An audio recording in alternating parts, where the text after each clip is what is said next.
கூட்ட நெருக்கடி அப்படிங்கிறத அந்த இடத்த வச்சு தான் நம்ம புரிஞ்சுக்கணும். அந்த கடைசியாக விஜய் வந்துட்டு ஏற்பாடு செஞ்சுருந்த அந்த கூட்டம், ஃபோக்கஸ் லைட்டு அதெல்லாம் கொடுத்து அந்த இடத்துல அன்றைக்கு காலையிலிருந்தே ஒரு கொண்டாட்டமான சூழ்நிலை உருவாகி. எவ்வளோ மேடம் அந்த ரஃபா அமௌண்ட் எவ்வளோ, எத்தனை ஆயிரம்? அதாவது ஆக்சுவலாக விஜய் அங்கே வந்து சேரும் பொழுது கிட்டத்தட்ட ஒரு 30,000 மக்கள் இருந்திருக்காங்க. நீங்கள் அந்த இடத்த பார்த்தா தான் புரியணும். அது சரியான இடம் தானா? சொன்னீங்க ராங் சைடில் வந்துட்டாரு. அது ஒரு ஆனால் விஜயோடைய வாகனத்தை கிட்டத்தட்ட அங்கே மேம்பாலத்திலேருந்து ஒரு டிஎஸ்பி தான் வழி நடத்தி கூட்டு வந்தாரு அப்படின்றாங்க. அப்போ டிஎஸ்பி தானே, காவல்துறை தானே அவரை ராங் சைடில் கூட்டு வந்திருக்கு. இல்ல வண்டி தான் இது காவல்துறையே தெளிவுபடுத்துறாங்க. வண்டியை வந்து நீங்க சொன்னது கரெக்ட். வெறும் அந்த கரூர் ஈரோடு ரோட்ல மட்டும் அவங்க ராங் சைடு எடுக்கல, இந்த ரவுண்டானாலேயே அவங்க ராங் சைடு எடுத்துறாங்கன்றது நீங்க சொல்றது சரி. ஆனா காவல்துறை அறிவுறுத்தி அவங்க அதை செய்யல. அவங்க தானே கூட்டு வராங்க. இல்ல கூட்டம் காட்டுறதுக்காக தான் இப்படி பண்ணாரு அப்படின்னு சொல்லிட்டு அது மக்கள் சொன்னாங்களா, உங்களுடைய கருத்தா? மக்கள் சொன்னது. அதாவது நீங்க குறிப்பிட்டிருக்கீங்களா இந்த அறிக்கையில? பெரும்பாலானவர்கள் வந்து ரசிகர்களாக தான் அங்கே போயிருக்காங்க. ஏன்னா நிறைய திமுக காரங்க பார்ட்டிசிபேட் பண்ணிக்கிறாங்க, அதிமுக இருந்துருக்குறாங்க, ஏன் விஜயகாந்த் கட்சியில் இருந்தவங்க கூட அங்கே போயிருக்கிறாங்க. போய் தினம் வந்து மேடம் நான் கேட்குற கேள்வி, அதில் ரெக்கார்ட் பண்ணியிருக்கீங்களா? அது மாதிரி அதனுடைய ரெக்கார்ட் பண்ணிருக்கீங்களா? அந்த ரிப்போர்ட்ல இருக்கிறதெல்லாம் அங்க ரெக்கார்ட் ஆன விஷயம் தான். இல்ல அந்த டெத் மட்டும் பத்தி தான் இருக்கு. நீங்க சொல்றதெல்லாம் விஜய் தான் குறை சொல்றீங்க, அவர் பண்ணதான் தப்பு. ஆம்புலன்ஸ் வந்தது, இடையூறு வேணுமென்றே ஆம்புலன்ஸ் அனுப்பப்பட்டது செய்தி வந்தது, அதை பத்தி நீங்க பேசுனீங்களா? மக்கள் பேசுறீங்களா? ஆம்புலன்ஸ் எதுவும் வேணும்னு வரப்பட்டதா நாங்க கருதல. நீங்க கருதல இல்ல, உங்க கருத்து தேவையில்லை. இது ஃபேக்ட் ஃபைண்டிங் கமிட்டி. இல்ல கேள்வி இல்ல ஃபர்ஸ்ட் இத சொல்லுங்க. முதல்வர் பேசப்பட்டதா? நேத்து முதல்வர் பேசப்படல அப்படின்றது, அதனால தான் நான் திருப்பி கேட்கிறேன். வலைதளங்கள் எல்லாம் வந்து இந்த வந்துட்டாரு, அது நாமக்கல்ல பேசிட்டாரு, கிளம்பிட்டாரு, வந்துட்டு இருக்கான்ற செய்திய மக்கள் வந்து அப்படி கையில பார்த்துட்டே எல்லா தொலைக்காட்சியும் லைவ் போட்டுட்டு இருக்காங்க. எல்லாருக்கும் தெரியும் விஜய் எங்க இருக்காருன்னு. போஸ்ட்மார்ட்டம் பத்தி ஏதாவது கேட்டீங்களா? உங்களுக்கு போஸ்ட்மார்ட்டம் ரிப்போர்ட் கொடுத்துட்டாங்களா? எப்படி இவ்வளவு குயிக்கா வந்து இவ்வளவு பாடியை போஸ்ட்மார்ட்டம் பண்ணாங்க? அதற்கான தேவை என்ன இருக்கு?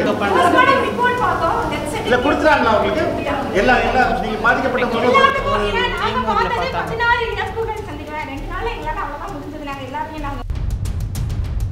தாவேகா தரப்புல என்ன சொல்லப்படுதுன்னா, அவங்க இந்த விசாரணைக்கு என்ன இங்க வந்து வேண்டுமென்றே வெளியாட்கள் அனுப்பப்பட்டாங்க, அவர்கள் வந்து கத்தியால கிழிச்சாங்க, எங்களுக்கு வேணும்னு அவங்க தான் தள்ளி விட்டாங்க, இது வந்து 2000 பேர் கிட்ட அங்க வந்து வெளியிலேருந்து ஆட்கள் வரவழைக்கப்பட்டு இது திட்டமிட்ட சதி அப்படின்றாங்க. இந்த கோணத்தில் நீங்கள் விசாரித்தீர்களா? யாருமே இல்லைன்னு சொன்னாங்க. யாரும் இதே டோன்ல பேசினாங்களா? முதன்மை பொறுப்பு விஜய்க்கு தான் இருக்கு, எங்களோட மரணத்துக்கு காரணம் விஜய் தான் அப்படின்னு யாராவது சொன்னாங்க?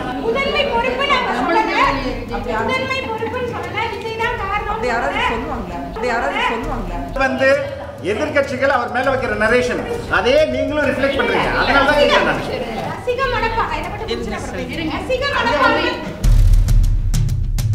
முடிவோட 7 மணி not 3 o'clock. 3 to 10 was the time. 3 to 10 was the time. First இது சொல்லுங்க. 3 to 10 was the time. 3 to 10 was the time. So time correct. 20,000 இருங்க. லட்சங்கிறது ரூபாய் தான். ஆமா 20 லட்சம் 20 லட்சம். மேடம் கேட்ட கேள்வி என்னன்னா, அவங்க 2 லட்சம் 3 லட்சம்ன்றாங்க. உங்க 2 லட்சம் தான் போலாம். நிர்வாகிகளை பார்த்து நீங்க இந்த மாதிரியான குற்றச்சாட்டுலாம் உங்க மேல இருக்கு, நீங்க மாதிரி டவுன் பண்ணிருக்கீங்க, இது தாவேகா நிர்வாகிகளை பார்ப்பதற்கு வாய்ப்பே கிடைக்கல. முருகன் உத்தரம் ஒரே ஒரு பாதிக்கப்பட்டவர்கள் பாதிக்கப்பட்ட தாவேகா நிர்வாகி உத்தரப்பாக்கம் அதிகமாக பாதிக்கப்பட்டிருந்தாரு. அவரை வந்து நாங்க சந்திச்சோம். அது குறித்து கூடுதல் தகவலை சுதா சொல்லுவாங்க. ஏன்னா அவங்க தான் அவங்க நேரடியாக சந்திச்சாங்க. அந்த நாங்கள் ஒரு 3 குழுவாக பிரிஞ்சு போனோம் எல்லாரும் சந்திக்கிறதுனால. முருகன் என்ற ஒரு வார்டு பொறுப்பாளரை பார்த்தோம். அவர் வந்து நாங்கள் சந்தித்த அன்னைக்கு வந்து அவங்களுடைய அம்மா வந்து இறந்துருக்காங்க இந்த கூட்ட சம்பவத்தில். இவர் தான் வந்து பைக்கில் அவருடைய அம்மாவையும் சித்தியையும் கூட்டிகிட்டு போயிருக்காரு. கூட்டிகிட்டு போய் விட்டுட்டு 2 பேரையும் விட்டுட்டு அவர் வந்து அவருடைய பொறுப்புக்காக ஏதோ அந்த வாகனத்தை சுற்றி கையை பிடிச்சிட்டு நிற்கிறதுக்கான ஒரு இன்ஸ்ட்ரக்ஷன் கொடுத்துருக்காங்க. அதற்கான பயிற்சிகள் உங்களுக்கு கொடுத்தாங்களா, என்ன செய்யணும்னு சொன்னாங்கன்னா அந்த மாதிரிலாம் இல்லை, எங்களுக்கு செய்ய சொன்னது இது மட்டும்தான் அப்படின்றது. அப்புறம் நீங்கள் உறுப்பினர்களை கூட்டிகிட்டு போனீங்களான்னாக்கா அதெல்லாம் நாங்கள் செய்யலை, எங்கள் தாயும் சித்தியும் மட்டும்தான் நான் கூட்டிகிட்டு போனேன், மற்றவங்க எல்லாம் அவங்கவுங்க ஆர்வத்தில் தான் வந்தாங்கன்றதை சொன்னாங்க. ஆனால் அதான் கேட்டோம் நாங்கள், அவருக்கு உங்களுக்கு ஏதாவது பயிற்சி கொடுக்கப்பட்டிருக்கா, ஒன்று கட்டமைப்பு சார்ந்து இந்த மேனேஜ்மெண்ட் டெக்னிக்ஸ் எல்லாம் சொல்லி கொடுத்துருக்காங்களா, அல்லது அரசியல் பயிற்சி கொடுத்துருக்காங்களான்னா அந்த மாதிரி எதுவும் இல்லைன்றதை சொல்லிட்டாங்க. அவர் வந்து ஏற்கனவே வந்து அதிமுகவில் இருந்தவர், அதன் பிறகு வந்து ரசிகர் மன்றத்தில் இருந்ததுனால ரசிகர் மன்றத்தில் இருந்தவங்க எல்லாருமே அப்படியே வந்து தாவேக்காக்கு மாறிற பொழுது இவரும் தாவேக்காக்கு வந்தார். மேடம் எவ்வளோ க்ரௌட் இருந்திருக்கு மேடம் உங்களுடைய ஃபேக்ட் ஃபைண்டிங்கில், எவ்வளோ க்ரௌட் வந்திருக்குன்னு நீங்கள் மக்கள் சொன்னாங்க? அதாவது 10,000க்கு பர்மிஷன் கேட்கப்பட்டிருக்கு, 20,000 இல்லை அது கவர்மெண்ட் சொல்கிறது, ஸ்டேட் சொல்கிறது, உங்களுடைய ஃபைண்டிங்ஸில் கட்டாயமாக 40-30,000க்கு மேலே இருக்கும். 27,000ன்றது காவல்துறை சொல்கிறது. ஆனால் உங்களோட அறிக்கையில் ஃபுல்லாக கட்டுக்கடங்காத கூட்டம் தான் சொல்லி மக்கள் சொல்லியிருக்காங்க. ஆனால் நீங்கள் 20,000 சொல்கிறீங்க, அது ஒரு மாதிரி முரணா இல்லையா? 30,000 அதுவா கட்டுக்கடங்காத கூட்டம்? வாங்க அந்த கட்டுக்கடங்காத நெரிசல்ன்றது ஒரு இடத்துல குறிப்பா விஜய் வண்டி வந்து நின்ற இடம், அந்த இடத்துல நெருக்கடி இல்லை, கூட்டத்தை டிஃபைன் பண்ணுங்களா? இல்லை, இந்த கூட்ட நெருக்கடி அப்படிங்கிறத அந்த இடத்த வச்சு தான் நம்ம புரிஞ்சுக்கணும். அந்த நிறைவாக கடைசியாக விஜய் வந்துட்டு ஏற்பாடு செஞ்சுருந்த அந்த கூட்டம், ஃபோக்கஸ் லைட்டு அதெல்லாம் கொடுத்து அந்த இடத்துல அன்றைக்கு காலையிலிருந்தே ஒரு கொண்டாட்டமான சூழ்நிலை உருவாகி இருந்தது. டான்ஸ் ஆடுறது, பாட்டு போடுறது, ட்ராமா போடுறது அப்படின்னு சொல்லிட்டு இளைஞர்கள் ஒரு கொண்டாட்டமான சூழ்நிலையை அங்கே உருவாக்கி இருக்கிறாங்க. அதை சுற்றி இருந்த அது ஒரு லோ இன்கம் குரூப்பெல்லாம் வாழ்கிற ஏரியா, சுற்றி இருந்த சின்ன சின்ன கடைகள்லாம் மூடிட்டு போயிட்டாங்க. பார்த்திங்கன்னா இப்படி அந்த ரோடுக்கு சைடில் சந்தெல்லாம் போயிட்டுருக்கு. இளைஞர்கள் ஒவ்வொரு பைக்லேயும் 3 பேர் 4 பேருன்னு வந்து இறங்கியிருக்காங்க.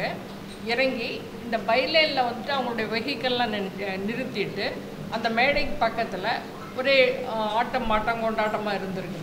ஸோ நீங்கள் 8:30 மணிக்கு தொடங்கினது, அந்த கூட்டம் அப்பயே கணிசமாக கலெக்ட் ஆகும். எவ்வளோ மேடம் அந்த ரஃபா அமௌண்ட் எவ்வளோ, எத்தனை ஆயிரம்? இல்லை, அதாவது ஆக்சுவலாக விஜய் அங்கே வந்து சேரும் பொழுது கிட்டத்தட்ட ஒரு 30,000 மக்கள் இருந்திருக்காங்க. நீங்கள் அந்த இடத்த பார்த்தா தான் புரியுது. அது சரியான இடம் தானா? கூட்ட நெருக்கடின்னு ஏன் சொல்கிறதுனா அந்த இடம் 30,000 பேரை தாங்காது. இல்லை, அந்த இடம் சரியான இடம் தானா உங்களுடைய கணிப்பில், உங்களுடைய அப்சர்வேஷனில்? அந்த is that place correct place for such a crowd? ரொம்ப குறுகலான இடம் ஒன்று. ரெண்டாவது, அந்த கூட்டத்தை வந்து ஒழுங்குபடுத்துறதுக்கு யாருமே அங்கே இல்லை. போலீஸ் சொல்கிறாங்க 20:1, அதாவது 20 நபர்களுக்கு ஒரு காவலர்ன்ற அடிப்படையில் அங்கே நாங்கள் இருந்தோம் அப்படின்னு அவ்வளோ காவலர்கள் அங்கே இருந்தாங்கன்றாங்க. அதாவது எந்த உண்மை? காவல்துறை கணக்கு போட்டது 20,000. 27,000, நீங்கள் சொல்கிறது 30,000. இல்லை, வந்தது 27,000ன்றது அவங்க கணக்கு சொல்லிக்கலாம். அவங்க 10,000க்கு கேட்டது 20,000க்கு நாங்கள் கணக்கு பண்ணி போலீஸை நாங்கள் டெப்யூட் பண்ணியிருக்கோம் அப்படின்றது தான் அவங்களுடைய கணக்கு. அவங்களுடைய எதிர்பார்ப்பு 20,000. ஆனால் அவங்க சொல்கிறது 1:4, அதாவது 20 பேருக்கு ஒரு காவலர் நாங்கள் போட்டிருந்தோம் அப்படின்னு சொல்கிறாங்க. விஜய் வாகனம் வர்றதுக்கு முன்னாடி காவலர்கள் அதிகமா இல்லைன்றதா மக்கள் சொன்னது. விஜய் வாகனம் வந்ததுக்கு அப்புறம் நிறைய பேர் வந்தாங்க, அவரோட இருந்தவங்க. ஏன்னா அந்த பகுதியில் நாங்கள் அந்த வேலுசாமிபுரம் சுற்றி இருக்கிற மக்கள்கிட்ட அந்த பகுதியில் தான் கூடுதலான, ஏன்னா அந்த பகுதியில் பக்கத்தில் இருக்கிறதெல்லாம் நிறைய பேர் அங்கே வந்திருக்காங்க, பக்கத்தில் பார்க்கலான்னு. அவங்க சொன்னது என்னன்னா அந்த பர்டிகுலர் இடத்துல வந்து விஜய் வாகனம் வந்ததுக்கு அப்புறம் தான் அதிகமான காவலர்கள் வந்தாங்க. அதுக்கு முன்னாடி வரைக்கும் காவலர்கள் அதிகமாக இல்லைன்னு ஒரு செய்தி. கூடுதலாக என்னன்னா அதுக்கு முன்னாடி பெரிய நெரிசலோ தள்ளுமுள்ளோ இல்லை, எல்லாரும் ரொம்ப சாதாரணமாக தான் இருந்தோம். அந்த வாகனம் வந்ததுக்கு அப்புறம் தான் தள்ளுமுள்ளு வந்து அதிகமானது அப்படின்னு. ஆக்சுவலாக அந்த விஜய் வந்த வண்டி உள்ளே வர்றதுக்கே மக்கள் விலை. மேடம், நீங்கள் இது சொல்லும்போது சொன்னீங்க ராங் சைடில் வந்துட்டாரு, அது ஒரு. ஆனால் விஜயோடைய வாகனத்தை கிட்டத்தட்ட அங்கே மேம்பாலத்திலேருந்து ஒரு டிஎஸ்பி தான் வழி நடத்தி கூட்டு வந்தாரு அப்படின்றாங்க. அப்போ டிஎஸ்பி தானே, காவல்துறை தானே அவரை ராங் சைடில் கூட்டு வந்திருக்கு? இல்லை, வண்டி தான் இது காவல்துறையே தெரிவிப்படுத்துறாங்க. தெளிவுபடுத்துறாங்க. வண்டியை வந்து நீங்க சொன்னது கரெக்ட். வெறும் அந்த கரூர் ஈரோடு ரோட்ல மட்டும் அவங்க ராங் சைடு எடுக்கல. இந்த ரவுண்ட் டேனலயே அவங்க ராங் சைடு எடுத்துறாங்கன்றது நீங்க சொல்றது சரி. ஆனா காவல்துறை அறிவுறுத்தி அவங்க அதை செய்யல. வண்டி தன்னாலேயே வலது பக்கமா திரும்பிடுச்சு. ஆனா இந்த இடத்துல அவங்களுக்கு பெரிய பாதிப்பு வரல. ஏடிஜிபி சொல்லும்போது எங்க டிஎஸ்பி தான் நடத்தி கூட்டிட்டு வராரு. 50 மீட்டருக்கு முன்னாடியே நிறுத்துங்கன்னு சொன்னாரு. ஆனா நிறுத்தல. நாங்க ஆல்ரெடி எங்களுக்கு பாயிண்ட் இருக்கு. அந்த எல்லாருமே பாயிண்ட்ல தான் பேசுவாங்க. ஏன்னா அங்கதான் முன்னாடி ஏற்பாடு பண்ணிருக்கோம். அந்த இடத்துக்கு நாங்க போய் பேசுறோம். அவங்களே சொல்லும்போது மாற்றா இருக்குது உங்களுடைய இல்ல ஒரு பாயிண்ட்டுக்கு மேல எந்த போலீஸ்க்கும் கண்ட்ரோலே இல்லைங்க. அவங்க வந்து சுற்றி வர வேண்டிய இடத்துல திரும்பினதே வந்து போலீஸுடைய கண்ட்ரோலில் இல்லாமல் தான் திரும்பியிருக்காங்கன்றது போலீஸுடைய தரப்புலேருந்து சொல்லப்படுற ஒரு விஷயம். நாங்கள் சொன்ன ரூட்ல அவங்க வரலன்றதை எங்களுக்கு தெளிவுபடுத்துறாங்க. அவங்க வலது பக்கம் திரும்பினது தப்பு. அதே மாதிரி அந்த கரூர் ஈரோடு ரோட்லயும் அங்கேயாவது அவங்க வலது எடுத்து யூட்டர்ன் அடிச்சிருந்தாங்கன்னா இவங்க சொல்றாங்களே இந்த நெருக்கடி அந்த வண்டி நிற்க வேண்டிய இடத்துல உள்ள மொத்த மக்களும் பின்னாடி தள்ளுறாங்கன்னு. இந்த இடத்தை வந்து அவங்க சுத்தி வந்திருந்தாங்கன்னா ஓரளவுக்கு இந்த நெருக்கடியை நாங்க சமாளிச்சிருக்க முடியும். அவங்க சுத்தி வராதது பெரும் தவறு. நாங்க சொன்ன எந்த ரூட்டையும் அவங்க ஃபாலோ பண்ணலன்றது காவல்துறை எங்களுக்கு கொடுத்தது. இல்ல அதே காவல்துறைக்கு தான் விஜய் அவர்கள் நன்றி தெரிவிக்கிறார். நான் இந்த இடத்துக்கு வந்து சேர்ந்ததுக்கு காவல்துறை தான் காரணம். அந்த நண்பர்களுக்கு என்னுடைய நன்றியும் தெரிவிக்கிறாரு. அந்த இடத்துக்கு கொண்டு வந்து விட்டதும் காவல்துறை தான். கான்ட்ரடிக்ஷன் இதுல உள்ள ஒரே ஒரு கான்ட்ரடிக்ஷனை மட்டும் நான் சொல்றேன். இதே விஜய வந்து தேவைக்க தலைவர் விஜய வந்து ஒரு 50 மீட்டர் முன்னாடியே நிறுத்தி அக்ஷயா ஹாஸ்பிட்டலுக்கு நிறுத்தி பேச சொன்னதாவும் இதே காவல்துறை தானே சொல்லுது. போராட்டம் நடத்தும் பொழுதோ நாங்க அனுமதிக்கப்பட்ட இடத்துல நாங்க மேடை போட்ட இடத்துல தான் பேசுவோம். எல்லா கட்சிக்கும் அது எல்லா கட்சிக்கும் பொருந்தும் தானே. அப்ப அங்க அரேஞ்ச் பண்ணிருக்கும் போது அங்க வந்து நீங்க எப்படி தப்புன்னு சொல்றீங்க?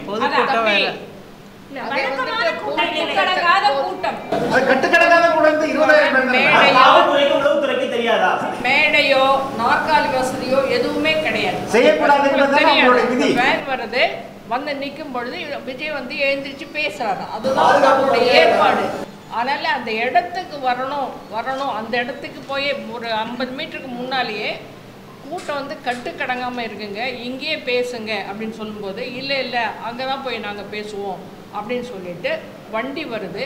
அந்த வண்டி வர்றதுக்கே நீங்கள் பார்த்துருப்பீங்க, போலீஸ் ஒழுங்கு பண்ண வேண்டியிருக்கு. வண்டி வர்றதுக்கே போலீஸ் வந்துட்டு ஒழுங்கு பண்ணி கொஞ்சம் சின்னதாக ஒரு இது நடத்தி தான் அங்கே போயிருக்க வேண்டியிருக்கு. மேடம் இன்னொன்று சொல்றீங்க, இன்னொன்று சொல்றீங்க கூட்டம் காட்டுறதுக்காக தான் இப்படி பண்ணாரு அப்படின்னு சொல்லிட்டு. அது மக்கள் சொன்னாங்களா உங்களுடைய கருத்தா? இல்ல மக்கள் சொன்னது. அதாவது பெரும்பாலானவர்கள் வந்து ரசிகர்களாக தான் அங்கே போயிருக்காங்க. ஏன்னா நிறைய திமுக காரங்க பார்ட்டிசிபேட் பண்ணிக்கிறாங்க, அதிமுக இருந்துருக்குறாங்க, ஏன் விஜயகாந்த் கட்சியில் இருந்தவங்க கூட அங்கே போயிருக்கிறாங்க. போய் தினம் வந்துட்டு மேடம் நான் கேட்குற கேள்வி அதில் ரெக்கார்ட் பண்ணியிருக்கீங்களா? அது மாதிரி அதனுடைய அந்த ரிப்போர்ட்ல இருக்கிறதெல்லாம் அங்க ரெக்கார்ட் ஆன விஷயம் தான் வந்து டெத் மட்டும் பத்தி தான் இருக்கு. அது மாதிரி ரெக்கார்ட் ஆயிருக்கு. மக்கள் எங்ககிட்ட பகிர்ந்துட்ட செய்தி என்னன்னா, நாமக்கல்ல இருந்து கரூர் வரதுக்கு எடுத்துக்கப்பட்ட நேரம் என்னவாக இருக்கு. ஆனா இவர் எப்படி வந்தாரு? புசியானத்தோட காரு மெதுவா போனா பின்னாடி வர கேரவேன் மெதுவா வருது. அவர் சில இடங்கள்ல வேகமா போனா இந்த வேன் வேகமா வருது. கூட்டம் காட்டுறதுக்காக அவர் இப்படி பண்ணாரு. ஆமா, ஏன்னா அந்த நேரம் அதுதான் திருப்பி சொல்றோம். வழக்கமா அந்த கரூர்ல வேலை முடிஞ்சு செல்ற நேரம் வந்து 6 மணி அந்த மாதிரி நேரத்துக்கு மேலதான் மக்கள் வந்து டெக்ஸ்டைல் முடிச்சு வர்றாங்க. சனிக்கிழமை 5 மணி என்பது அவர்கள் வார இறுதி சம்பளம் வாங்குற நாள்னால கொஞ்சம் முன்னாடியே அவங்க அந்த அவங்களுடைய வேலையிலேருந்து வெளியே வர்றதுக்கான ஒரு வாய்ப்போடு இருக்கிறதை கணக்கில் எடுத்துக்கொண்டும் இவங்க பார்க்குறாங்கல்ல. நம்ம எப்படி வந்து மக்கள் எப்படி சமூக வலைதளங்களில் எங்கே வராரு எப்படி வராருன்னு பார்க்குற மாதிரியே தாவேக நிர்வாகிகளும் பார்க்குறாங்கல்ல, மக்கள் எப்படி வர்றாங்க எப்படி கூட்டம் வந்து கூடுது அப்படின்றத பார்க்குறாங்க.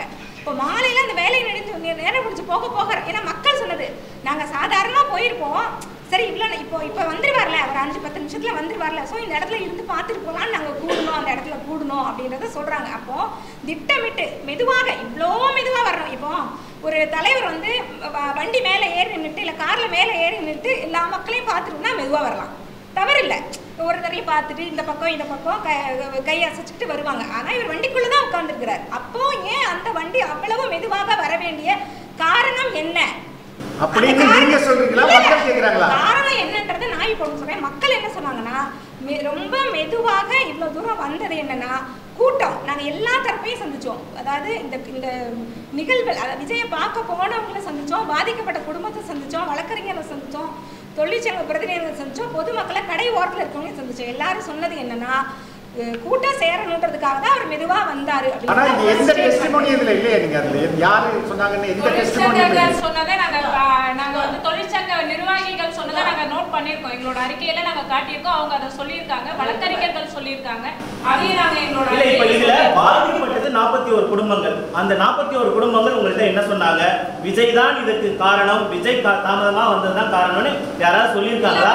அவங்க ஏன் புகார் அளிக்கலன்னு நீங்க கேட்டீங்களா? நான் ஒருத்தர் கூட சொல்லல. நான் உங்ககிட்ட இப்படி கேட்கிறேன், ஒரு குற்றம் சமூகத்தில் குற்றம் நடப்பதற்கான காரணம் என்ன நீங்க என்ன கேட்டீங்கன்னா சமூகம் தான் சொல்லுவேன். ஒரு குற்றவாளியாவது சமூகம் தான் சொல்லுவாங்களா? ஏங்க இது எங்களோட யார குற்றவாளின்னு சொல்ல வரீங்க நீங்க?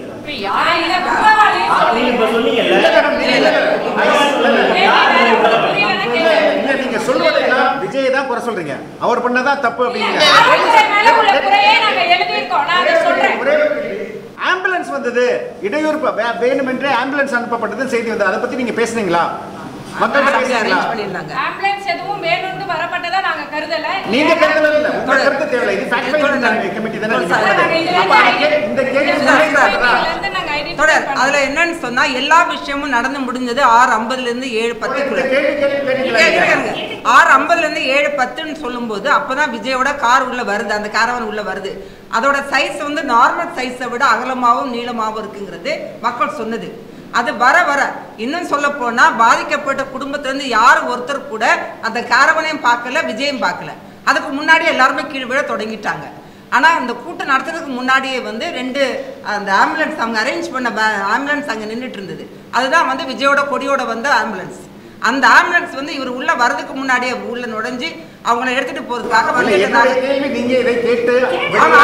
இதெல்லாம் வந்து பாதிக்கப்பட்ட மக்களுடைய இது. பாதிக்கப்பட்ட மக்கள் எல்லாம் வந்து இன்னைக்கு நம்ம மக்களுடைய நிலைமை நீங்க புரிஞ்சுட்டு பேசணும். இங்கிருந்து 10 லட்சம், இங்கிருந்து 20 லட்சம் சொல்றாங்க, அங்கிருந்து 50,000, இங்கிருந்து 1 லட்சம், இங்கிருந்து 2 லட்சம் சொல்லும் போது அவங்க எல்லாரும் வந்து யாரையும் சொல்ல மாட்டாங்க. அதுதான் இயல்பு, அதுதான் மனித இயல்பு. நீங்க சொல்றது உண்மையான நம்பரா இல்ல? உண்மையானது 20,000 லட்சங்கிறது ரூபாய் தான். ஆமா 20 லட்சம் 20 லட்சம் 20 லட்சம் 20 லட்சம் இல்ல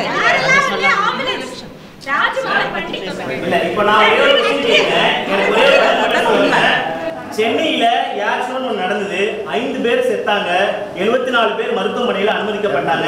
அந்த விவகாரத்திற்கு யார் பொறுப்பேற்க வேண்டும்? இல்ல ஒரே ஒரு பதில் சொல்லிக்கிறேன். நீங்க பொதுமக்கள் ஒரு அம்மா 2 குழந்தைங்க இறந்து போனாங்க, சாய் ஜீவனா அந்த மாதிரி இருக்கும் இல்லைங்களா? ஒரு அம்மா சாய் லட்சுமி அப்படின்னு நினைக்கிறேன். அவங்க அந்த குடும்பம் சொன்னது என்னன்னா, ஆம்புலன்ஸ் அதாவது விஜய் ராஜ்மோகன் முதல்ல வந்துட்டு இருக்கிறாரு, அனௌன்ஸ் பண்ணிட்டு போறாரு. அவர் போன போதே வந்து நெரிசல் உள்ளாக ஆரம்பிச்சிருச்சு. அவங்க குழந்தைங்க எல்லாம் ஒரு வண்டியில உட்கார வச்சுதான் அவங்க வந்து விளையாடிட்டு இருக்காங்க. குழந்தைங்களா கட்ட வண்டியில மேலதான் விளையாடிட்டு இருக்கோம். மேடம் கேட்ட கேள்வி என்னன்னா, அவங்க 2 லட்சம் 3 லட்சம்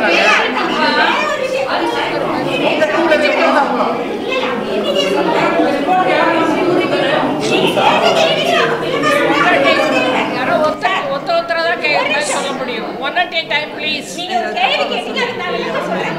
அதுக்குள்ள நீங்க என்ன கேள்வி கேக்குறீங்க?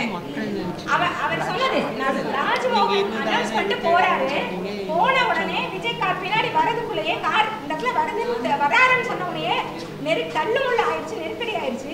கட்டவண்டியில இருந்த குழந்தைங்க, அவர் குழந்தைங்கள வேற குழந்தைங்க 2 பேர் கீழே விழுகிறாங்க. நான் அவங்கள தூக்கி விடுறேன். பின்னாடியும் அது நெரிசல் ஆரம்பிச்சோடனே சத்தம் வந்து அதுக்கப்புறம் ஒரு ஆம்புலன்ஸ் போகுது அப்படின்னு பொதுமக்கள் தான் சொன்னாங்க. ஆம்புலன்ஸ் வந்து எடுத்துட்டு போகிறதுக்கு போனதுதான், எதுவும் திட்டமிட்டு சதியோ எதுவும் இல்லைன்றது அவங்க சொல்லுது.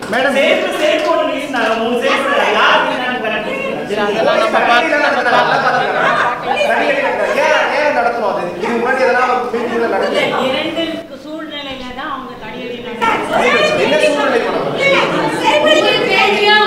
சொல்லுவாங்க. கொஞ்சம் பொறுமையா செருப்படி கேட்டிருக்காரு, அதுக்கு நான் பதில் சொல்றேன். அதுக்கப்புறம் அவங்க கேள்விக்கு பதில் சொல்றேன். ஒரு நிமிஷம் சார்.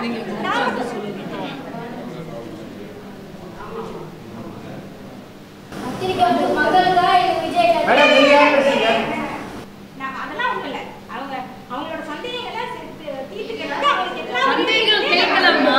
சந்தேகம் அமைதியா கேட்டு அமைதியா ஒரு நிமிஷம். இப்ப வந்து நம்ம சரிபடி விஷயத்துக்கு விஜய் வரவழியில நாமக்கல் பக்கத்துல பெரிய அவரோட பேனர் வச்சு கட் அவுட் வச்சிருக்காங்க சாரை வச்சு.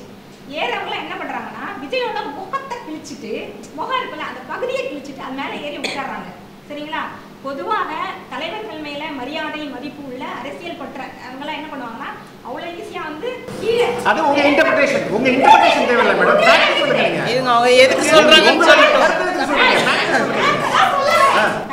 சொல்ல வரேன் இருங்க. அப்போ என்னன்னா விஜய் முகத்தை கிழிச்சிட்டு அது உட்கார்றாங்க. இது நான் எதுக்காக இந்த செருப்பு வீசினது என்னன்றதை எக்ஸ்பிளைன் பண்ண தான் வரேன். இல்ல வீசப்பட்டதா இல்லையா அதான் கேள்வி. இல்ல கேள்வி இல்ல ஃபர்ஸ்ட் இத சொல்லுங்க. முதல்வர் வீசப்பட்டதா? நேத்து முதல்வர் வீசப்படல அப்படின்றது. அதனால தான் நான் திருப்பி கேக்குறேன். செருப்பு வீசிருக்காங்க. சரிங்களா? அது எல்லா வீடியோலயும் வந்திருக்குங்க. எல்லாரும் சொன்னது ஆமா. தெரிஞ்ச விஷயத்தை கேட்கணும். கன்ஃபார்ம் பண்றாங்க. செருப்பு வீசினதா சொன்னாங்க. ஓகேங்களா? அதுக்கு அடுத்து பாத்தீங்கன்னா அந்த மஃப்ளர் இதெல்லாம் வச்சிட்டு அவங்க பண்றாங்கங்களா? அதெல்லாம் தூக்கி விசிறி அடிக்கிறாங்க. அதே மாதிரி தான் அங்க ஒரு குழந்தை வந்து மயங்கி ஒரு ஏதோ நமக்கு ஒரு சிக்கல் நெருக்கடி சிக்கல் யாருக்கும் உதவி தேவைப்படும் போது அவங்க வந்து ஒருத்தர் வந்து என்ன பண்றாங்கன்னா செருப்பை தூக்கி வீசுறாரு. என்ன காரணம் அங்க இருக்க பக்கத்துல இருக்கவங்க சொல்லப்பட்டது. இல்ல அவர்ட்ட கேட்டீங்களா பக்கத்துல இருக்கவங்க கேட்டீங்களா? பக்கத்துல இருக்கவங்க அவரை நாங்க பார்க்க முடியும். ஓகே. பக்கத்துல இருக்கவங்க எப்படி உண்மை காரணத்தை சொல்ல முடியும்? இல்ல அது நாங்க கேட்ட செய்தி இல்ல சொல்றோம். நாங்க கேட்டது சொல்றோம். இல்ல கேட்டத சொல்றோம். நீங்க முடிவு பண்ணிக்கங்க.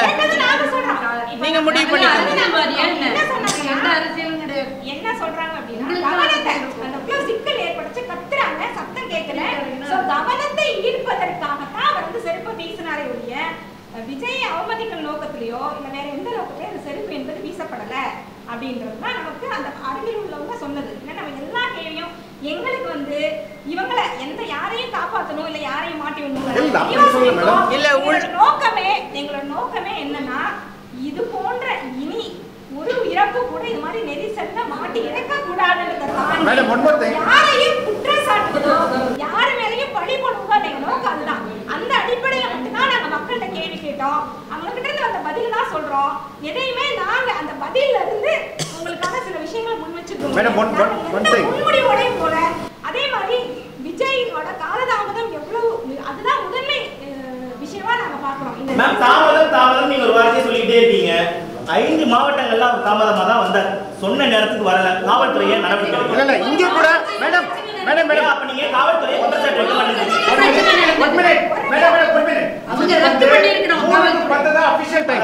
3 மணில இருந்து 10 மணி வரையும் தான் அபிஷியல் டைம். அந்த அபிஷியல் டைம்ல he was on time.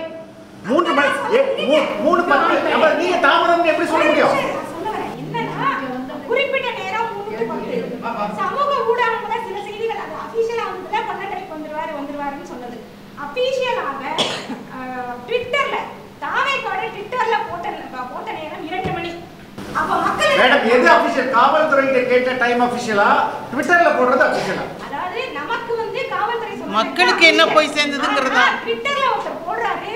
வலைதளங்கள் எல்லாம் வந்து இந்த வந்துட்டாரு அது நாமக்கல்ல பேசிட்டாரு கிளம்பிட்டாரு வந்துட்டு இருக்கான்ற செய்தியை மக்கள் வந்து அப்படி கையில பார்த்துட்டே எல்லா தொலைக்காட்சியும் லைவ் போட்டுட்டு இருக்காங்க. எல்லாருக்கும் தெரியும் விஜய் எங்க இருக்காருன்னு. புரியுதுங்களா? அதான் பாக்கும்போது நாமக்கல்ல இருக்காரு செல்வி வந்துட்டு இருக்காரு தெரியுமே. முடிவோட 7 மணி not 3 o'clock. 3 to 10 was the time. 3 to 10 was the time. அது நீங்க போலீஸ்க்கு உங்களுக்கும் பிரச்சனை சார். ஜனங்களுக்கு என்ன பிரச்சனைன்னு பாருங்க. நாங்க ஜனங்களோட இருக்கோம். நீங்க போலீஸோட இருங்க. மேடம் இதோட நான் முடிச்சுக்கிறேன் என்னோட கேள்வியை மட்டும். இந்த போஸ்ட்மார்ட்டம் பத்தி ஏதாவது கேட்டீங்களா? உங்களுக்கு போஸ்ட்மார்ட்டம் ரிப்போர்ட் கொடுத்துட்டாங்களா? எப்படி இவ்வளவு குயிக்கா வந்து இவ்வளவு பாடியை போஸ்ட்மார்ட்டம் பண்ணாங்க? அதற்கான தேவை என்ன இருக்கு? போஸ்ட்மார்ட்டம் ரிப்போர்ட் பார்த்தோம். இல்ல கொடுத்துறாங்களா உங்களுக்கு? எல்லா நீங்க பாதிக்கப்பட்டவங்க கொடுத்துறாங்க. நாங்க பார்த்தது 16 இறப்புகள் சந்திக்கிறோம். 2 நாள்ல எங்களால அவ்வளவுதான் முடிஞ்சது. நாங்க எல்லாரையும் அவங்களுக்கு எல்லாம் கொடுக்கப்பட்டுருச்சு. அதுல வந்து ஒரு 7 பேரோட இதை நாங்க வந்து பார்த்தோம். அவங்க கையில வந்து அந்த காப்பியவே நாங்க பார்த்தோம். இது பண்ணோம். என்ன அப்படின்னா மருத்துவமனை அந்த போஸ்ட்மார்ட்டம் போற இடத்துல இருந்த இது வந்து அவங்களுக்கு தெரியாது. நாங்க சமைச்ச மக்கள் சொல்லல. அங்க இருக்கக்கூடிய தொழிற்சங்க பிரதிநிதிகள் வழக்கறிஞர் சிலர் சொன்னது என்னன்னா கூடுதலான மருத்துவர்கள் வரவழைக்கப்பட்டாங்க. இது எல்லாமே அவங்க நீங்க திருப்பி கேட்கக்கூடாது. நீங்க அப்ப நாங்க எந்த மருத்துவரையும் பார்க்கல.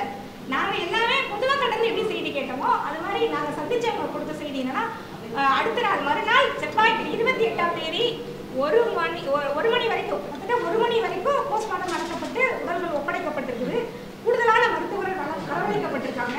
ஒரு நெருக்கடியான நேரம் அதிகமான ஃப்ரீஸ் பாக்ஸுங்க அந்த அந்த மருத்துவமனையில் அரசு மருத்துவமனை இல்லாததும் திருப்பியும் இந்த மாதிரி ஒரு நெரிசல் மிகுந்த உழைச்சப்பட்ட நேரத்தில் வந்து மருத்துவமனை முற்றுகைக்குள்ளாகக்கூடாது என்ற நோக்கத்திலையும் விரைவாக செய்து முடிக்கப்பட்டதாக அவங்க சொன்னதா வழக்கறிஞர்கள் தொழிற்சங்க பிரதிநிதிகள் எங்களுக்கு தான் சொன்னாங்க.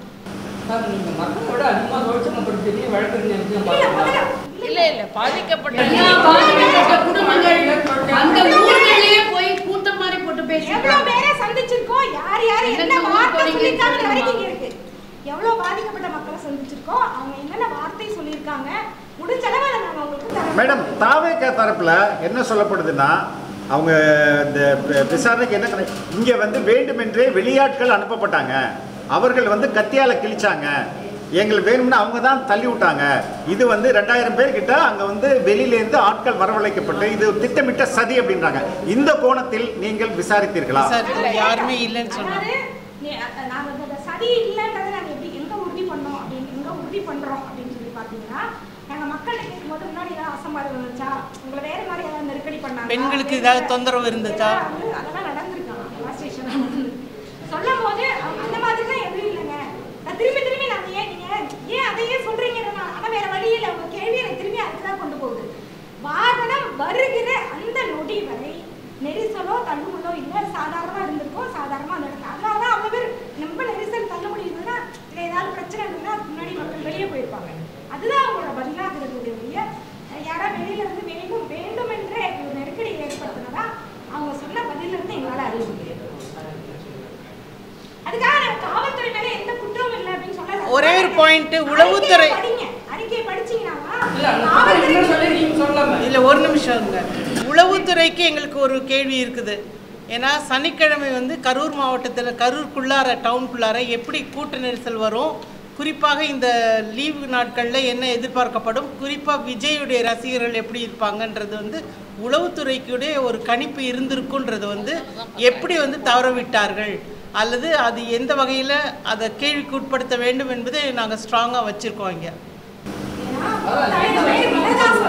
காவல்துறை 20,000 பேர் வரும் நாங்கள் கணிச்சோன்றது காவல்துறையோட எங்கள்கிட்ட சொன்னது. காவல்துறை உங்கள்கிட்ட எல்லாத்தையும் தான் சொன்னாங்க 20,000 பேர் வரும். அப்போ 20,000 பேர் கூடுவாங்கன்னா 10,000 பேருக்கு தான் அந்த இடம் முடியதாக இருந்ததுன்னா 20,000 பேர் கூடுவாங்கன்னா அந்த முதலிய அவங்க அனுமதியை மறுத்திருக்கணும்ன்றது எங்களோட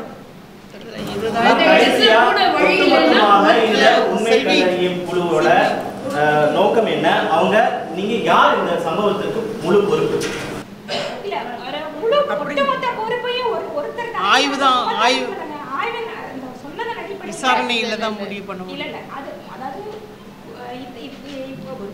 முதன்மை பொறுப்பு முக்கிய பொறுப்பு அப்படின்றது வந்து நமக்கு நாங்க வந்து விசாரணையை நடத்தணும் சரிங்களா. உச்சநீதிமன்றம்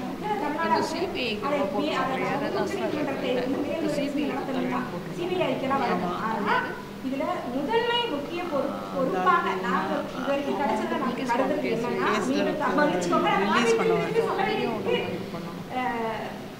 வாகனம் கொஞ்சமாக கொஞ்சம் முன்னாடியே வந்திருந்தா இல்லைன்னா சொன்னபடி ஒரு 30 மீட்டர் முன்னாடி நிறுத்தி அவர் பேசியிருந்தால் இவ்வளோ ஒரு நெருக்கடி வந்திருக்காது அப்படின்ற ஒரு கூற்று இருக்கிறதுனால இவ்வளவு கூட்டத்தை அதிகப்படுத்தி கூட்டணும் அப்படின்ற நோக்கத்தோட விஜய் வந்து மிக மிக மெதுவாக நாமக்கல்லிருந்து கரூர் வந்தது ஒரு முதன்மை காரணமாக இருக்குது.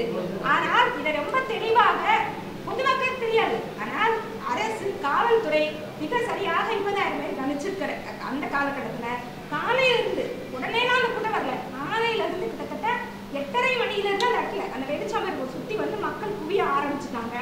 அந்த ஒரு பொண்ணு 2 குழந்தைக்கு இறந்து போனதில்ல, அவர் எல்லாம் 12:30 மணிக்கு வராரு. இதே மாதிரி பாதிக்கப்பட்ட சில குடும்பம் 4 மணிக்கு வருது, 3 மணிக்கு வருது. வேலுச்சாமி கூட பக்கத்தில் இருக்கவங்க மட்டும்தான் இதில் பார்க்குறாங்க சோஷியல் மீடியாவில், அவங்க மட்டும் தான் 4:30 மணிக்கு வராங்க. மற்றவங்க எல்லாமே அவங்க வந்துவிட்ட சூழல்ல காவல்துறை இன்னும் கூடுதலாக காவலர்களை அங்கே அனுப்பிச்சு கூட்டத்தை வந்து ஒழுங்குபடுத்தி இருக்கணும். இப்போ அவங்களுக்கும் இதில் நம்ம வந்து அவங்களுக்கும் கூடுதலான பொறுப்பு இருக்கிறதா தான் நம்ம வந்து கருதுறோம். ஆனால் முதன்மை பொறுப்பு இதில் ஏன்னா ஒரு அந்த முதன்மை பொறுப்பு ஓகே மேம், விக்டிம்ஸ் யாரும் இதே டோன்ல பேசினாங்களா? முதன்மை பொறுப்பு விஜய்க்கு தான் இருக்கு, எங்களோட மரணத்துக்கு காரணம் விஜய் தான் அப்படின்னு யாராவது சொன்னாங்க? முதன்மை பொறுப்பு நாங்க சொல்லல, முதன்மை பொறுப்புன்னு சொல்லல, விஜய் தான் காரணம். அப்படி யாராவது சொல்லுவாங்க? ஏற்படுறதுக்கான காரணத்தை அவங்க சொல்லிட்டு அப்படி இல்லை தோழர், இப்படி அப்படி யாரும் சொல்ல மாட்டாங்க. அப்படி ஒரு கேள்வி கேட்கறது சரியா இருக்கு. யாரும் அப்படி சொல்ல மாட்டாங்க. இந்த கேள்வி ரொம்ப irrelevant. முதன்மை காரணம் கூட்ட நெரிசல். விஜயோட தவிர ரசிக மனப்பான்மை எங்கேயுமே தொண்டர்கள் போடல. அதை எப்படி நீங்க முடிவு பண்றீங்க? இது வந்து எதிர்க்கட்சிகள் அவர் மேல வைக்கிற நரேஷன், அதே நீங்களும் ரிஃப்ளெக்ட் பண்றீங்க. அதனால தான் கேட்கிறேன் நான். ரசிகர் மன்றம் நடக்கல, கட்சி கூட்டம் தானே நடக்குது. ரசிகர் மனப்பான்மை ஏன் சொல்றோம்னா, வந்திருந்த அத்தனை பேரும், பாதிக்கப்பட்ட குடும்பத்துல இருந்து வந்திருந்த அத்தனை பேரும், பொதுமக்கள் எல்லாரும் விஜய பார்க்க போனோம். அவர் வந்து எனக்கு பிடிக்கும். என்னன்னா 2 குழந்தைங்க, சின்ன குழந்தைங்க கூட எப்படி அவ்வளவு கொடுத்துட்டு போனீங்க? இல்ல என் பிள்ளைங்களுக்கு விஜய் டான்ஸ்னா ரொம்ப பிடிக்கும். எல்லாரும் ஜெயான் ஒரு அம்மா இறந்துருக்காங்க. அவங்களுக்கு வந்து இன்ஜினியரிங் முடித்த ஒரு பொண்ணு ஒர்க் ஃப்ரம் ஹோம்ல அந்த வீட்டில் இருக்காங்க. இன்னொரு இன்ஜினியரிங் படிச்சுட்டு இருக்க ஒரு பிள்ளைங்க, அவங்க சொல்றாங்க கரூருக்கு விஜய் வந்துட்டார்ல, அதனால பார்க்க போனோம். இது பரவலாக நாங்க பார்த்த அனைத்து இடங்களிலும் பாதிக்கப்பட்ட குடும்பம் எங்களை முன் வச்சது. கட்சிக்கு அதுக்கும் சம்பந்தம், இந்த வார்த்தையே சொல்றாங்க, கட்சிக்கு எங்களுக்கும் சம்பந்தம் இல்லைங்க. விஜய் பிடிக்குங்க, என் பிள்ளைக்கு விஜய் பிடிக்குங்க. 9 வயது குழந்தை அது, என் பிள்ளைக்கு விஜய் பிடிக்குங்க, அதனால நான் கூட்டிட்டு போனேங்க.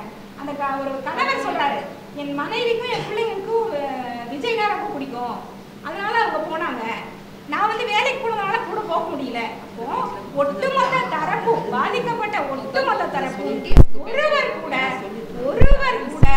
நான் வந்து விஜயோட அரசியல் தாவேக்காவோட தலைவர் வராதுன்ற அடிப்படையில நாங்க வந்ததா ஒருத்தர் கூட சொல்லல.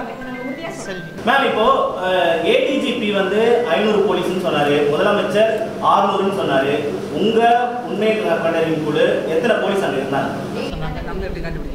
இல்ல நான் உண்மை கண்டறியும் குழு அமைக்கல மேம். ஆமா, இல்ல சொன்னாரு 500 டெபியூட் பண்ண பிறகு கூடுதலாக செய்தோன்றது தகவல் சொல்லியிருக்காங்க போலீஸ் தரப்புல இருந்து. மக்களுக்கு அதை கணிக்க முடியாது சார். ஏன்னா கரூர் எல்லையில இருந்து நெல்லை வரைக்கும் போலீஸ் இது. எங்க கிட்ட காவல்துறை வேலுசாமிபுரத்தை நாங்க தேர்ந்தெடுத்தது, இந்த கூட்டத்திற்கு தேர்ந்தெடுத்ததுக்கு ஒரு முக்கிய காரணமா சொன்னது, அந்த இடம் தான் கரூர்ல வாகனங்கள் நிறுத்தக்கூடிய பகுதியா இருக்கு. அதனாலதான் நாங்க சொன்னோம். அப்ப நாங்க இந்த கேள்வி கேட்டோம், அப்புறம் எதுக்காக சந்துகள்ல இவ்வளோ வண்டிகள் நின்னுச்சு அப்படின்னு சொன்னதுக்கு அவங்க சைட்ல எங்களுக்கு சரியான பதில் கொடுக்கப்படல. 4-5 மணிக்கு மேல எங்க கட்டுப்பாட்டை இழந்ததுக்கு அப்புறம் தான் வண்டிகள்லாம் உள்ள வந்திருக்கும்னு அவங்க சொன்னாங்க. அந்த விலை வந்து எங்களுக்கு திருப்திகரமா இல்லை. ஏன் அப்படின்னா மக்கள் தெளிவா சொன்னாங்க, காவல்துறை விஜய் வண்டி உள்ளே நுழையிற வரைக்கும் அந்த ஃபோர்ஸ் உள்ள இல்லை, வண்டி உள்ள வரதான் போலீஸ் உள்ள வந்துச்சு இப்படின்ற குற்றச்சாட்டு எல்லா மக்கள் தரப்புல இருந்தும், வழக்கறிஞர்கள், பொதுமக்கள் எல்லார் தரப்புலையும் எங்களுக்கு இது தெளிவுபடுத்தப்பட்டுச்சு. காவல்துறை மேல இது நாங்க குற்றச்சாட்டா எங்களோட அறிக்கையில வச்சிருக்கோம். நாமக்கல்ல இருந்து கரூர் வர வரைக்கும் 5 இடங்கள்ல விஜயோட அந்த வேன் நின்று அந்த மக்கள்கிட்ட பேசுறதா ஒரு ஏற்பாடு இருந்தது. ஸோ எந்தெந்த இடத்த அவங்க குறிப்பிட்டிருந்தாங்களோ அந்தந்த இடங்களில் வேன் நிற்குது. ஆனால் விஜய் எழுந்து நின்று இப்படி கையசைச்சு இருந்தாலோ அல்லது ஏதோ 2 வார்த்தை பேசியிருந்தாலோ அங்கே கூடியிருந்த அந்த 2000-1500 மக்கள் வந்துட்டு அப்படியே கலைஞ்சு போயிருப்பாங்க. ஆனால் நின்ன எந்த இடத்துலையுமே விஜய் எழுந்து தன் முகத்தை காட்டவோ கையசைக்கவோ இல்லை. அதனால் அங்கே வந்திருந்த க்ரௌடு சரி நம்ம கூடவே போய் அந்த இடத்துல அவர் பேசுறத பார்க்கலாம் அப்படின்னு சொல்லிட்டு 5 ஸ்பாட்ல இருந்து குறைச்ச கணக்கு நீங்கள் வச்சுக்கிட்டா கூட கிட்டத்தட்ட 10,000 பேர் அந்தந்த இடத்துல கலைஞ்சு போய் இருக்க வேண்டியவங்க கிட்டத்தட்ட 10,000 பேர் இவருடைய இந்த கேரவனை ஃபாலோ பண்ணி அந்த கூட்டத்தில் வந்து சேர்றாங்க. ஸோ ஏற்கனவே இருந்த கூட்டம் ப்ளஸ் வந்து சேர்ந்த கூட்டம் இதெல்லாம் சேர்ந்து தான் அது வந்து மிகப்பெரிய கூட்ட நெரிசலை ஏற்படுத்தி இருக்கிறது. ஸோ அந்த நெரிசல் தான் அவங்க சொல்கிறாங்க, நெரிசலில் விஜய் எங்கே நிற்கிறாருன்னே தெரியலம்மா, என்ன பேசுகிறான்னு தெரியல, நாங்கள்லாம் இப்படி எழுந்துச்சு நின்று இந்த கால் நுனியில் இப்படி எட்டி பார்க்கும்போது எங்களுக்கு பேலன்ஸ் போயிட்டு நாங்கள் விழுந்ததை யார் விழுந்தாங்க என்ன செய்கிறாங்கன்னு கவனிக்காமல் அவங்க மேலே ஒரு க்ரௌடு ஓடுது. அவர் மேலே நீங்கள் கை காட்டி இருந்தாலோ அல்லது வாகனத்தை விட்டு வெளியே வந்திருந்தாலோ அந்த கூட்டம் பின்தொடர்ந்திருக்காது அப்படின்னு காவல் உயர்நீதிமன்ற உத்தரவின் பேரில் வழிகாட்டுதலின் பேரில் காவல்துறைக்கு ஒரு 11 அனுமதிகள் கொடுத்திருந்தாங்க. அந்த அனுமதியில விஜய் வெளியே வரக்கூடாது, பிரச்சாரத்தில் எங்க பிரச்சாரம் செய்யணுமோ எங்க பேசணுமோ அங்க மட்டும்தான் அவர் வெளியே வரணும்னு சொல்லியிருந்தாங்க. அப்போ இது யார் தப்பு? இந்த 5 இடமும் மார்க்டு பிளேஸ். நான் சொன்னேன் 5 இடம் கரூர், நாமக்கல் டு கரூர், இந்த 5 இடமும் மார்க்டு பிளேஸ். இங்கே வந்து அதனால மார்க்டு பிளேஸா இருந்ததனால தான் அங்க இருக்கிற மக்கள்லாம் போயிருக்காங்க. அவருக்கு அடுத்த பிளேஸ் நாமக்கலுக்கு அடுத்த பிளேஸ் கரூர் தான். அங்கதான் அவர் வண்டி மேல ஏறணும். வண்டி மேல ஏறாட்டி கூட நிபந்தனை இல்ல, அந்த ஜன்னல்ல கையை காட்டிட்டு இருந்தா கூட பெரிய கூட்டம் வந்திருக்காது. அவர் வந்து விண்டோ கன்க்ளூட் பண்ணிடுங்க. விஜய் வந்து ஒரு ஸ்டேஜ் வரைக்கும் கையை காட்டிட்டு உள்ள உட்கார்ந்துட்டாரு. காலையில இருந்து வெயிட் பண்ணோம், எப்படியாவது விஜயோட முகத்தை பார்த்துடணும் அப்படின்ற மாதிரி வந்தாங்க. திரும்ப மின்வெட்டு, அப்ப வந்து அவர் பேசுறது சரியா கேட்கல, அப்போ கொஞ்சம் தள்ளுபடி நடந்திருக்கு. இந்த மாதிரி அந்த தம்பி இப்போ ஒரு நீதி விசாரணைக்கு ஏற்பாடு செஞ்சுருக்காங்க. அந்த நீதி விசாரணை சரியாக நடக்கும், விரைவாக நடக்கும், விவரமாக நடக்கும் அப்படின்னு நாங்கள் நினைக்கிறோம். ஸோ நேர்மையாகவும் நடக்கும் அப்படின்றது எங்களுடைய எதிர்பார்ப்பு. அந்த நீதி விசாரணைக்கு அப்புறம் நம்ம மீண்டும் சந்திக்கலாம். அதனால் எங்கள் அழைப்பை ஏற்று இங்கே வந்திருந்தவங்கள் அனைவருக்கும் எங்கள் நெஞ்சார்ந்த நன்றியை தெரிவித்துக் கொள்கிறோம். தயவு செய்து இந்த செய்தியை உங்களுடைய ஊடகங்களில் வெளியிடுமாறு கேட்டுக்கொள்கிறோம். ஒரு முக்கியமான விஷயம் என்னென்னா, பெண்கள் மட்டுமே சென்ற ஒரு உண்மை எறியும் குழு இது வரைக்கும் வரலாற்றில் உண்மை எறியும் குழுவில் ஒரு பெண் 2 பெண் இடம் பெற்றிருப்பாங்க, அல்லது இடம்பெறாமலேயே இங்கே வந்துட்டு நடந்திருக்குது. ஆனால் இந்த ஒரு உண்மை எறியும் குழு தான் முழுக்க பெண்களால் ஆக்கப்பட்ட குழு. இதற்கு எந்த கட்சி பின்னணி இல்லை, எந்த அரசியல் என்று உண்டு, ஆனால் கட்சி அரசியல் எதுவுமே கிடையாது. நோக்கம் வந்துட்டு மக்கள் பாதுகாப்பாக இது மாதிரி கூட்டங்களுக்கு போகும்பொழுது பாதுகாப்பாக இருப்பதற்கான ஏற்பாடு செய்த நிர்வாகிகளும் காவல்துறையும் மேற்கொள்ள வேண்டும். அப்படிதான் எங்களுடைய நோக்கம். அதனால் தயவுசெய்து இந்த செய்தியை நீங்கள் வெளியிடணும் விரும்பி கேட்டுக்கொள்ளுகிறோம்.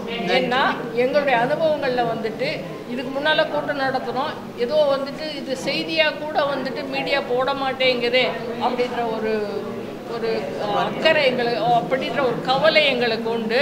தயவுசெய்து இது ஒரு முக்கியமான நிகழ்ச்சி, பெண்களாக சென்றிருக்கிறோம்.